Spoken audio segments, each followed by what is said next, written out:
Well, tensions are high across the United States in the aftermath of Charlie Kirk's assassination, and it's moving to our classrooms. Today, multiple colleges and universities were placed on lockdown after receiving terrorist threats, including some here in Florida. Bethune-Cookman and University of Central Florida are both investigating threats to their campuses. Even a charter high school over in Port St. Lucie went into code red lockdown earlier today.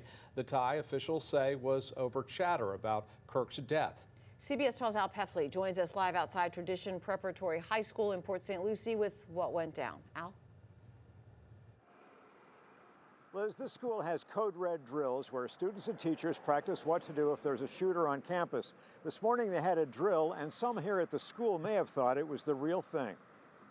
We had an incident where our deputies were made aware of the fact that there was possibly a threat about a shooting or an explosion. A couple students were overheard saying that. Thursday morning, Tradition Preparatory High School went on a code red lockdown. Just doing a little bit of math homework, chilling out, and I hear code red, code red, code red. Students were told to stay in their classrooms. Doors were locked. We were just in school learning, you know what I'm saying, and announcement said lockdown drill. We all went in lockdown. We thought it was a drill. We all thought it was a drill, and it was actually something real, you know what I'm saying? According to the sheriff, it was a coincidence that two students were overheard talking about a shooting, and at the same time, the school had a previously scheduled code red lockdown drill this morning. I think what happened was at the end of the day, the two students were found. They were talking about yesterday's incident with Charlie Kirk, and so that's what they were talking about. It was just overheard, taken out of context, and they made somebody aware who notified law enforcement. We just stayed in our classroom. Usually lockdown drills are like 5 minutes. We was in there for like 30 minutes, you know what I'm saying? So that's when we started to realize something is wrong.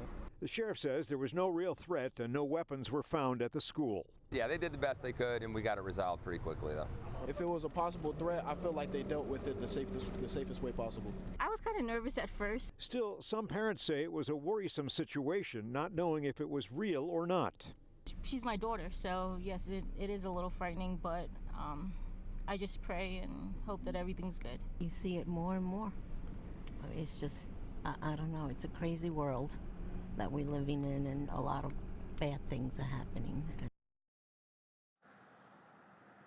And the sheriff says they encourage students, if they hear something or see something, to say something so the authorities can check it out, because he says you can never be too sure.